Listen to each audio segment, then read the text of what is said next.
बिस्मिल्लाहिर्रहमानिर्रहीम अस्सलाम वालेकुम। Welcome to my YouTube channel. कैसे आप सब, मुझे उम्मीद है कि आप सब खैरियत होंगे। वीडियो स्टार्ट करने से पहले जो स्टूडेंट मेरे चैनल पे नहीं, मेरे चैनल को सब्सक्राइब कर लें ताकि हर आने वाली वीडियो का नोटिफिकेशन आपको मिल सके।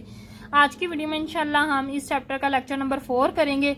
टॉपिक का नाम क्या है? Effects of pollutants present in water. पानी में जो पोल्यूटेंट्स हैं, पोल्यूटेंट्स वो सब्सटेंस है जो पानी को गंदा कर रहे हैं, पोल्यूट कर रहे हैं, उन सब्सटेंस का हम इफेक्ट करेंगे। So let's start our lecture. Water pollution, पानी की जो आलूदगी है, इफेक्ट करती है ह्यूमन्स हेल्थ, हमारी हेल्थ को इफेक्ट करती है, हमारी सेहत को इफेक्ट करती है, इकोसिस्टम को इफेक्ट करती है, एक्वेटिक ऑर्गेनिज्म, पानी में मौजूद जो ऑर्गेनिज्म है जैसे फिशेज हो गया उनको इफेक्ट करती है, एंड इंडस्ट्रीज को भी इफेक्ट करती है। इंडस्ट्रीज तो देखो हमारे पानी को इफेक्ट करी थी, अब इंडस्ट्रीज को इससे क्या इफेक्ट हो रहा है? क्योंकि जितनी भी इंडस्ट्रीज हैं उन सबको गुड पानी चाहिए, अच्छी क्वालिटी का पानी चाहिए, लेकिन ये खुद ही पानी को खराब कर रहे हैं, तो इससे हमारी इंडस्ट्रीज भी इफेक्ट हो रही हैं। देन है how to control this negative effects of pollutant. जितने भी हमने पोल्यूटेंट पढ़े, हैवी मेटल्स पढ़ी, नाइट्रेट्स, फॉस्फेट्स, प्लास्टिक्स हो गया, माइक्रोब्स हो गया, इन सब के हमने इफेक्ट भी पढ़े थे। अब ये जो इफेक्ट इनसे हो रहे हैं हम उनको कैसे कंट्रोल कर सकते हैं? सो ये इम्पोर्टेंट लॉन्ग है, how to control the negative effects of pollutant in water. ये मोस्ट इंपॉर्टेंट लॉन्ग है इस चैप्टर का, आपने इसको अच्छे से करना है। The water pollutant can disturb, पहले उन्होंने बताया कि वाटर पोल्यूटेंट जो है वो हमारे इकोसिस्टम को डिस्टर्ब करता है थ्रू यूट्रिफिकेशन। यूट्रिफिकेशन क्या था, हमने डिटेल से पढ़ा था। यूट्रिफिकेशन वो प्रोसेस है जिसमें क्या होता है कि नाइट्रोजन और फॉस्फोरस की जो क्वांटिटी है ये पानी में ज़्यादा होती है, जिसकी वजह से पानी के जो प्लांट्स हैं, एक्वेटिक प्लांट्स और अल्जी जो हैं उनकी ग्रोथ ज़्यादा होती है। वो ज़्यादा अमाउंट में जो पानी में वो ग्रो करते हैं, जितना ज़्यादा वो ग्रो करेंगे पानी में जो डिजोल्व्ड ऑक्सीजन है वो उतनी ही कम होती जाएगी। सो इस प्रोसेस को हम कहते हैं eutrophication and destruction of habitat. Destruction of habitat क्या है? हमारा जो मस्कन है उसकी तबाही। जिसी तरह फिशेस हैं उनका मस्कन क्या है, उनका घर क्या है? पानी। तो उस पानी की खराबी को हम कहेंगे डिस्ट्रक्शन ऑफ हैबिटेट। तो यूट्रिफिकेशन और डिस्ट्रक्शन ऑफ हैबिटेट डिस्टर्ब कर रहा है एक्वेटिक इकोसिस्टम को, पानी का जो इकोसिस्टम है उसको डिस्टर्ब कर रहा है। Polluted water can also lower crop yield. जो पोल्यूटेड वाटर है, गंदा पानी है, ये जो क्रॉप यील्ड है यानी जो फसलें हैं उनकी यील्ड, उनकी प्रोडक्टिविटी को भी कम कर सकते हैं। यानी पहले फसल अगर पानी साफ देंगे तो फसल ज़्यादा अच्छे से आएगी, लेकिन अगर हम गंदा पानी यूज़ करेंगे तो फसल जो है वो कम आएगी। एंड कॉन्टेमिनेट फूड रिसोर्सेज, इसी तरह जो फूड सोर्स हैं उनको भी ये आलूदा कर रहा है।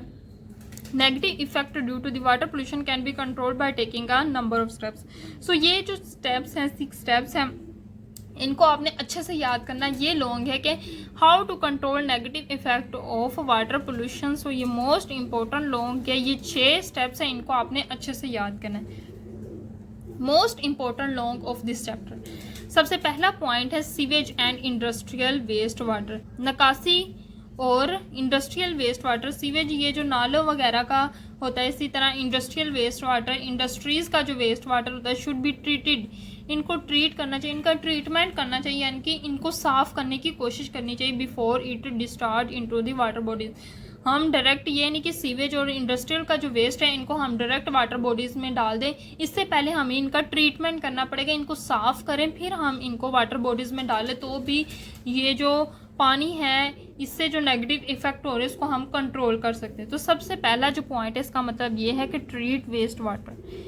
आपने हाइडिंग देनी, वैसे ही हर पॉइंट नहीं लिख देना, हर पॉइंट की हाइडिंग देनी। जैसे हमारा पहला क्या है, ट्रीट वेस्ट वाटर।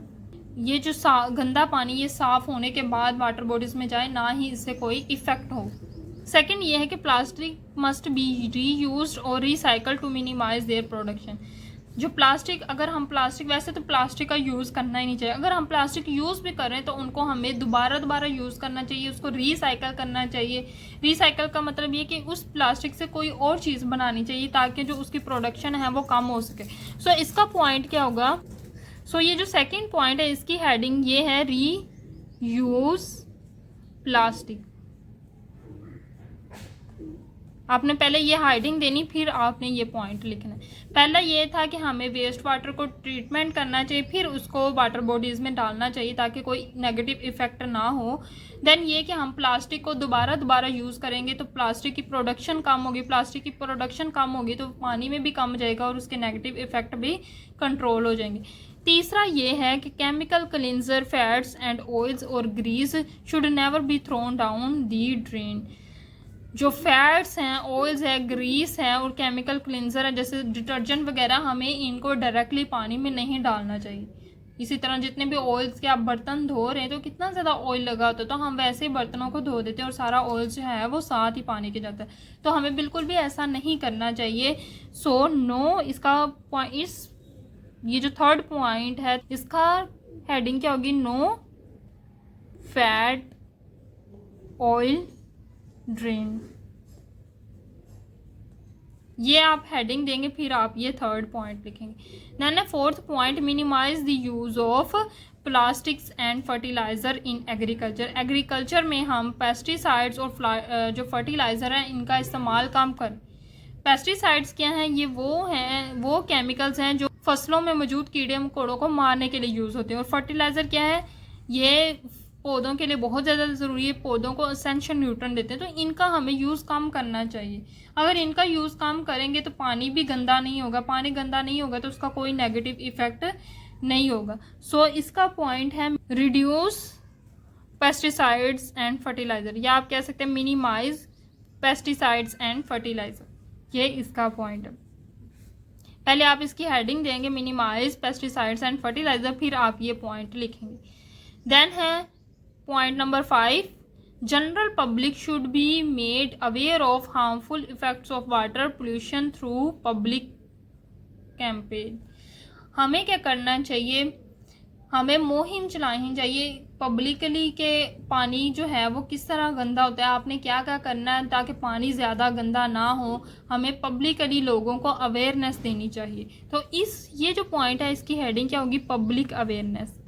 पहले आप हेडिंग देंगे पब्लिक अवेयरनेस, फिर आप ये पॉइंट लिखेंगे। सो हमें जो पब्लिक है, आवाम है, उसको अवेयरनेस देनी चाहिए कि आपने क्या क्या चीज़ें इस्तेमाल करनी है, पानी किस तरह गंदा नहीं करना और क्या क्या करना, डिटर्जेंट्स कौन सा इस्तेमाल करना। तो ये सारी अवामी मुहिम चलाएंगे तो ही लोगों को पता चलेगा, लोगों को अवेयरनेस होगी कि हमने क्या क्या करना और क्या नहीं। उनको हम बताएंगे कि प्लास्टिक्स आप कम यूज़ करें या उसको दोबारा यूज़ करें, पेस्टिसाइड फर्टिलाइज़र कम यूज़ करें, ये भी हमारे पानी को गंदा कर रहे हैं। इसी तरह जो इंडस्ट्रियल वेस्ट वाटर है, ये भी इंडस्ट्रीज़ में जाके बताएं कि आप पहले इसको ट्रीटमेंट करें, फिर ये पानी जो है वो वाटर बॉडीज़ में एंटर करें। सो 5th पॉइंट है पब्लिक अवेयरनेस, लोगों को हमें अवेयरनेस देनी होगी। देन 6th पॉइंट है implement and enforce laws for strict control of all types of water pollution. हमें क्या करना चाहिए? इम्प्लीमेंट यानी बनाने चाहिए इन्फोर्स लॉज, हमें कानून बनाने चाहिए स्ट्रिक्ट, हमें सख्त कानून बनाने चाहिए ताकि हम जो सारी वाटर पोल्यूशंस हैं उनको हम कंट्रोल कर सकें। वाटर पोल्यूशन की जितनी भी टाइप्स हैं, हैवी मेटल से हो रही है, माइक्रो ऑप्स से हो रही है, इसी तरह प्लास्टिक से हो रही है, ये सारी की सारी जो वाटर पोल्यूशन की टाइप है इनको कंट्रोल करने के लिए हमें स्ट्रिक्ट लॉज क्रिएट करने चाहिए, सख्त कानून बनाने चाहिए। सो इसका क्या होगा? Strict law. ये जो पॉइंट है इसकी हेडिंग होगी स्ट्रिक्ट लॉज। सो ये 6 पॉइंट है, मैंने इनके साथ साथ आपको हेडिंग भी बताई। आप हेडिंग दें और फिर अगला पॉइंट लिखें तो ये बहुत ज़्यादा प्रोमिनेंट होगा और अच्छा इंप्रेशन डालेगा एग्जामिनर पे। सो ये मोस्ट इंपॉर्टेंट है, इसके साथ मैंने हेडिंग भी बताई है, आपने ये हेडिंग करनी और साथ इनके पॉइंट्स लिखने। देन है क्विक चेक 20.3। सबसे पहला क्वेश्चन है which pollutant harmful for aquatic life. कौन से प्लूटेंट जो है वो हार्मफुल है? तो हमारी बुक में 4 प्लूटेंट थे harmful: microbes, heavy metals and there compound, plastics and nitrates and phosphate. ये चारों हार्मफुल प्लूटेंट्स हैं जो हमारी बुक में लिखेंगे, ये आपने करने हैं, इनके नाम जस्ट।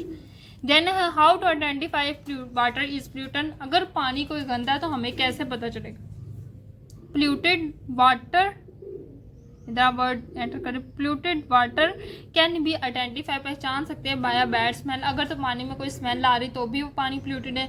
अनयूजुअल कलर, कोई गैर मामूली कलर है पानी में, कोई रंग है तो उससे भी हमें पता चल सकता है कि पानी क्या है, गंदा है। और the presence of floating waste, तो कोई तैरता हुआ हमें कोई वेस्ट पता चल रहा है कि पानी में कोई वेस्ट तैर रहा है, तो इससे भी हमें पता चल सकता है पानी जो है वो पोल्यूटेड है।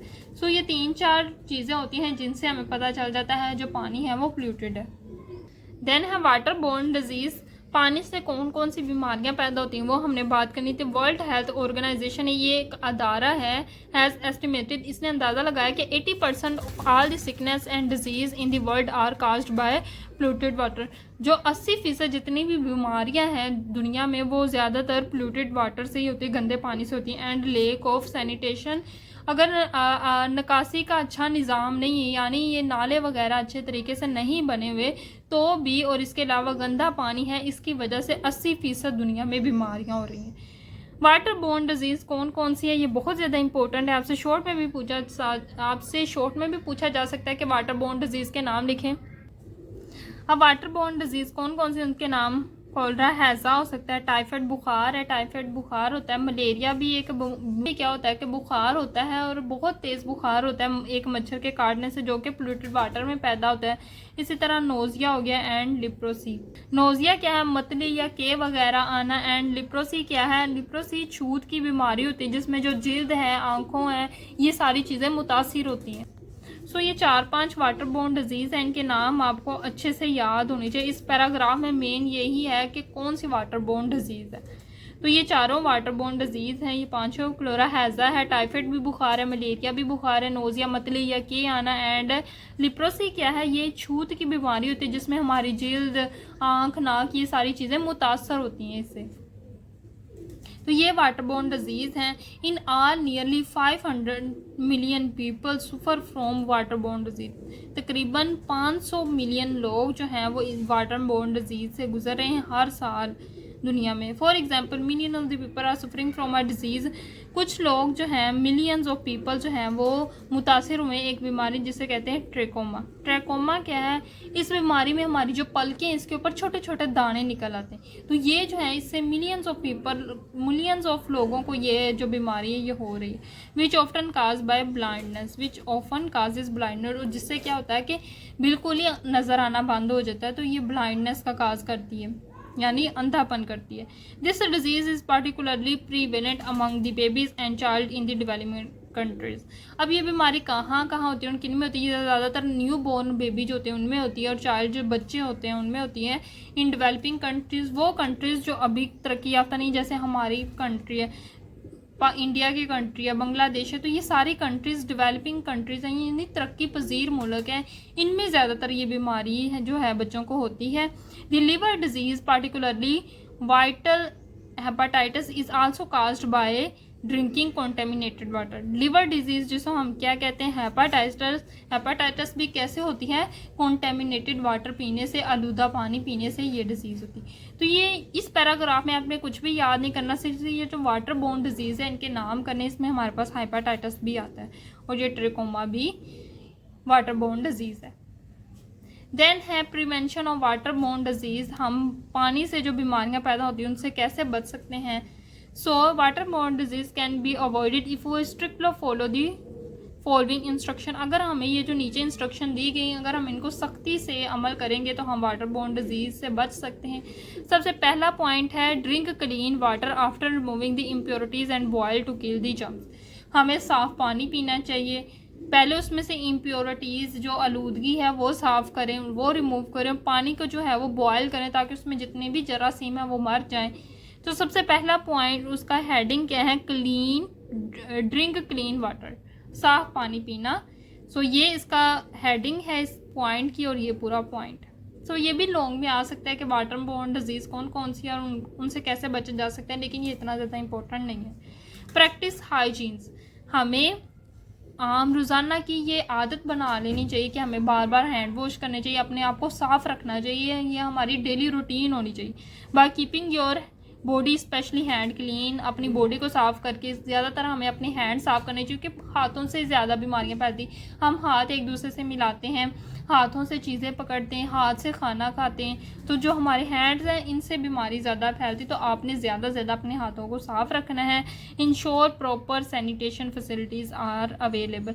आपने यकीन दहानी करनी कि जो सैनिटेशन है, निकासी का जो निज़ाम है ये अच्छा, यानी नाले वगैरह इनकी प्रॉपर कंस्ट्रक्शन है, पाइप अच्छे से बिछाए गए हैं, ये इसकी कंस्ट्रक्शन होगी तो ये भी क्या होगा, इससे जो बीमारियां पैदा होंगी उससे भी हम बच सकते हैं। सो ये थी आज की वीडियो जिसमें हमने नेगेटिव इफ़ेक्ट्स देखे, नेगेटिव इफ़ेक्ट वाटर पोल्यूशन के नेगेटिव इफ़ेक्ट, उनको कैसे कंट्रोल कर सकते हैं, उनकी प्रिवेंशन पढ़ी, फिर वाटर बोर्न डिजीज़ पढ़ा और prevention of water borne disease पढ़ा। मुझे उम्मीद है कि आपको वीडियो अच्छी लगी होगी। वीडियो अच्छी लगी तो आपने वीडियो को लाइक करना, मज़ीद इसी तरह की वीडियोज़ के लिए मेरे चैनल को सब्सक्राइब करना है, दुआ में ज़रूर याद रखना है। अल्लाह हाफिज़।